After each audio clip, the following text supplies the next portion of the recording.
Hey guys, welcome to Quinian's Budget Crafts. So Cujo from the Discord over there, Overboard DM, he sent me a thing.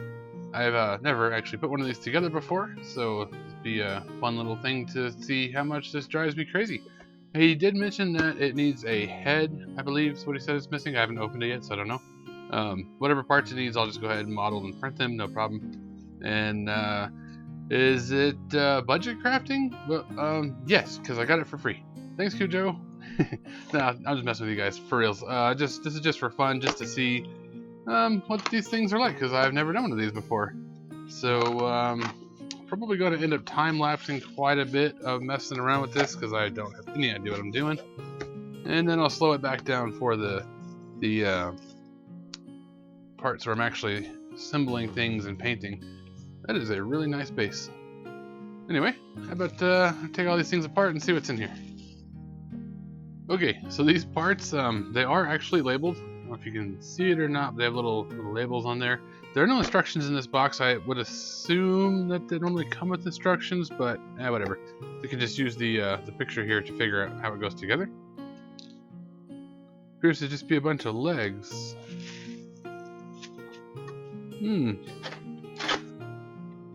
Interesting. Alright, so I think what I'll do, since I apparently only have, let's see here, it's got 6 legs here, 6 there, and a body portion. So looks like I have a bunch of legs and these tentacles. I don't have a body. So I think what I'm going to do actually is I am going to print, I can't remember what it's called. So I think I might print out one of these dudes. Either this to use as the body, because it's got a very similar snake-like body to this, or I'll search on Thingiverse and see if somebody has this thing's pieces. Print that out, and then we'll do some assembly stuffs. Yeah. 1 second. Or, well, like 6 hours for me, but you know.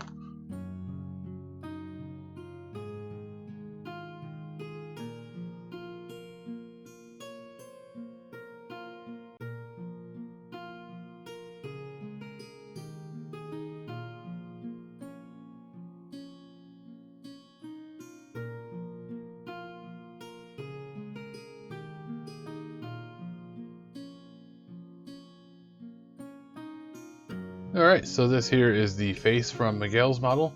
There's nothing wrong with it at all, it looks just fine. I just wanted it to look more like the box art here, and I don't need the tentacle things on it because I've got those in the box. So I went ahead and cut those off and resculpted this.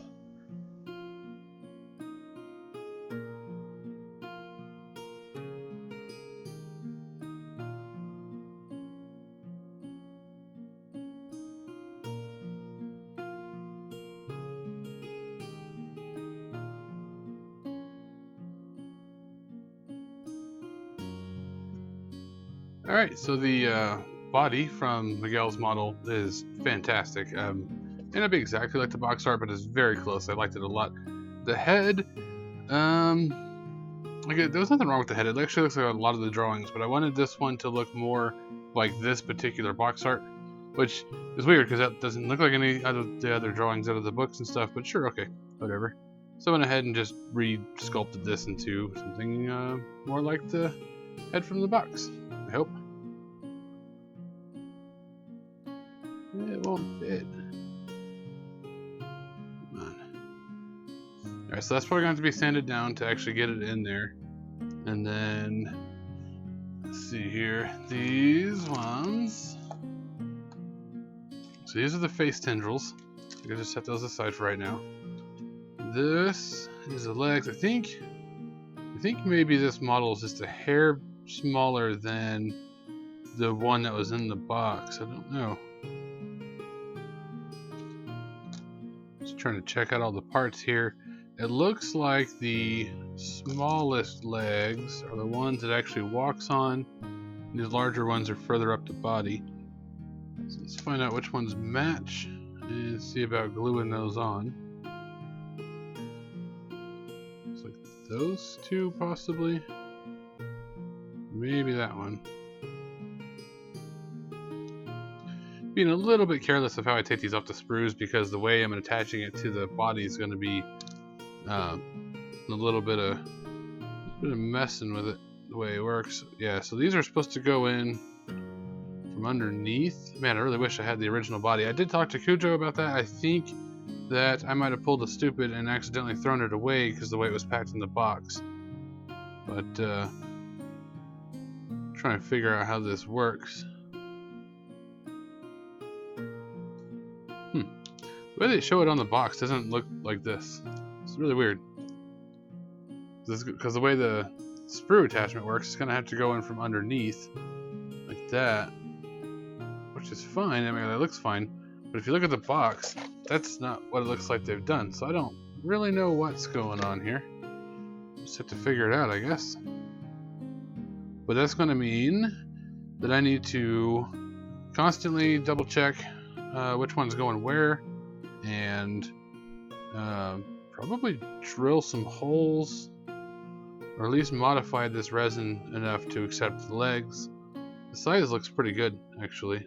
Maybe a little bit big, but I kind of like it. These face tendrils, let's see here. Bigger ones go on top, I guess. So the top portion is this little bitty nub right here. You probably can't even see. And the tendril itself, oops, it's a pretty big ball attachment. I mean, like that is gigantic compared to this face. And like just huge. So I might want to reprint the face larger. Let's see how it compares to that. It does look goofy on the body too, so I think what I'm going to do is I'm going to reprint this face. It only takes about an hour, and then I will put all the legs and stuff on in the meantime while that prints. I'll just have to keep this peg the same size so it'll still go in that hole, but yeah, that's it's a very small face for that. So yeah, let me get this reprinted. I'll grind down some spots to put the legs on. That's not a leg. And probably just do that and fast forward because there's going to be a lot of fiddling with it, and no point in hearing the Dremel going while I'm wearing a mask and can't talk anyway. So.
Alright, so now we have our legs on there. Not quite what was pictured here, but I mean, working with what I got.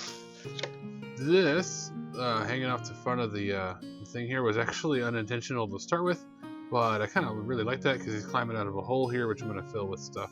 But that's kind of a cool little effect of him not only trying to climb out of the hole, but possibly off of the base, which is fun. Speaking of the base, this base doesn't look like the one in the picture. I wonder if Cujo put all these little rocks and stuff. It's a very well done base. I like it a lot. So the face is obviously missing, and it's got about another 20 minutes on the printer, and then I will get it cleaned up, cured, and glue that on, and put these face tendrils on there as well. Get to that. When I get to that, probably won't film that because I mean, you know how that works by now. And when I come back, I think maybe I will have already primed it and be getting ready to paint. Seems like a plan. For priming, I'm just going to use a gray rattle can. I'm going to spray it outside so I can't film that anyway. And then for painting, we'll be making some use of the airbrush, which I was using to just blow the baking soda off, and regular brushes, and we'll get this thing done up. Still really tempted to try and make this into like a Gaslands kind of something. I don't know how to do that though. So I'll think about that while the thing prints. So I'll be right back. Alright, so while moving the camera, I knocked this thing off the table and broke pretty much everything on its left side here. So I have put those back on, so ignore the glue scars and the missing spikes there. But it's okay, I'll just paint that into it as battle damage. Whatever. Really can't tell if that's in focus or not, but let's go ahead and paint this thing.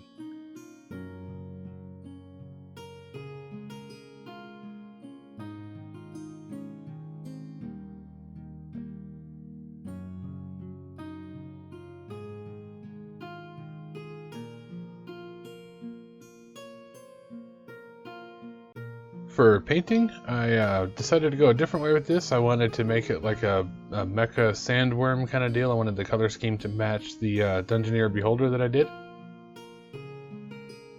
So the first thing I did is go through and coat the entire thing in the metallic ice blue, and that'll give it a really, really shiny undercoat.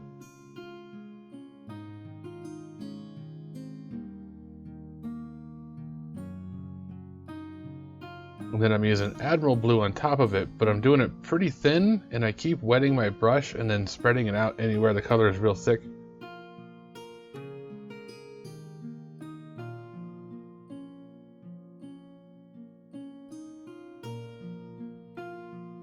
But once that's on, then take some gunmetal gray metallic and do up the claws. I think they were bone colored in the original box art, but I'm doing this metal, so they'd be like blades.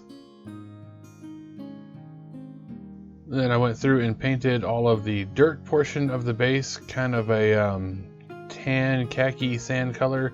I think I ended up mixing khaki with like dark brown or something. I don't remember what I did. It's not one straight color, it is a mixed color though. Then I went through and painted the rocks with some pewter gray, mostly just to get the blue splatters off of them, more than anything really. Painted the eyeballs red. And then I went through and dry brushed the edges of the rocks. I forgot what color gray that is. It's just a lighter gray just to brighten them up a little bit so they have some detail.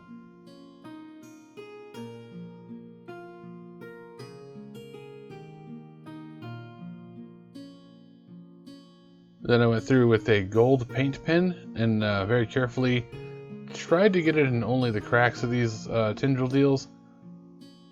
It did end up spreading a little bit, but it ends up being alright. You'll see why in a second here.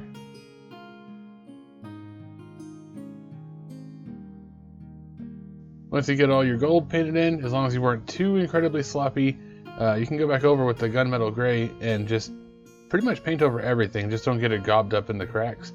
And it should cover it up like this. That way you still have the gold, but it's a lot more faint.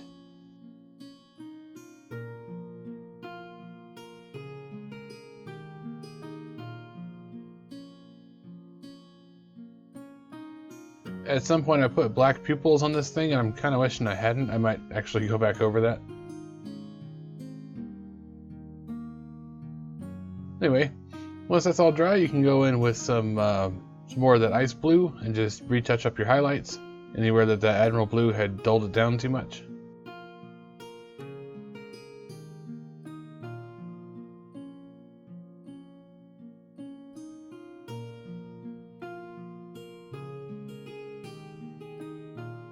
And then I took my silver paint pen and went over the highlights on the blade portions. The silver paint pen is way brighter silver than any paint I have in a bottle, so that's what I'm using. If I had paint in a bottle that was that bright, I probably would use it, but I mean, I would need like mirror paint to reach whatever this can do. And then for the rusting effect, I mixed in brown, red, barn red, chocolate, copper, something, pretty much everything in that color spectrum until I got something that looked like rust. And then went through and I'd put the like the dots down wherever I wanted the rust, then clean off the brush, and while it was still dripping water, go back over it and kind of wash it off a little bit. And that way you get like, it's rusted, but it's not like in your face rusted.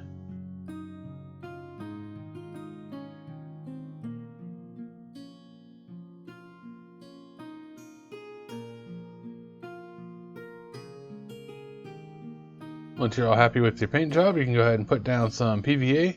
I put down thick PVA on the outside, and then just filled that little cavity under it with the 50/50 water PVA.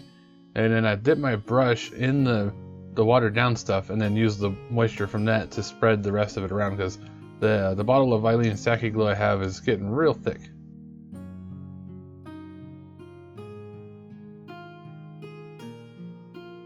This box of dirt here is just play sand, dollar store black sand, fish tank rocks, and grout powder in a sort of dark color. Makes a pretty good, convincing sort of dirt look. At least it's not all one solid color that way, and it does have a little bit of texture to it. You just spoon that over wherever your glue is and shake off the rest.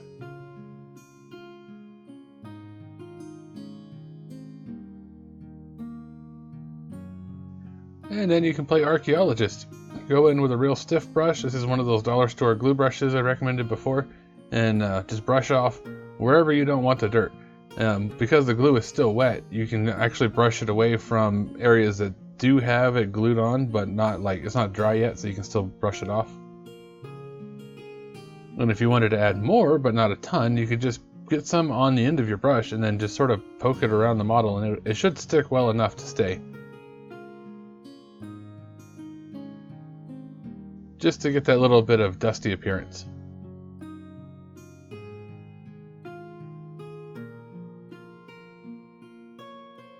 And then you can use water or water and PVA or alcohol or whatever it is you like to glue stuff down, but you guys know I like my hairspray.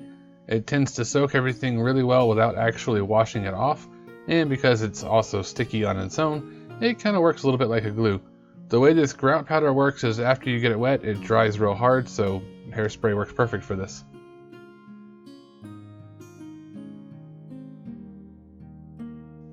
And there you go, you should have something kind of like this.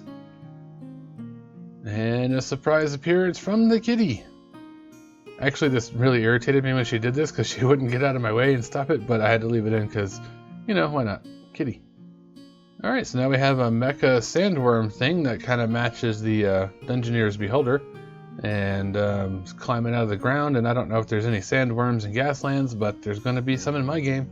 That metallic undertone of the same color that I put on top gives it a really nice shine when the light passes over it.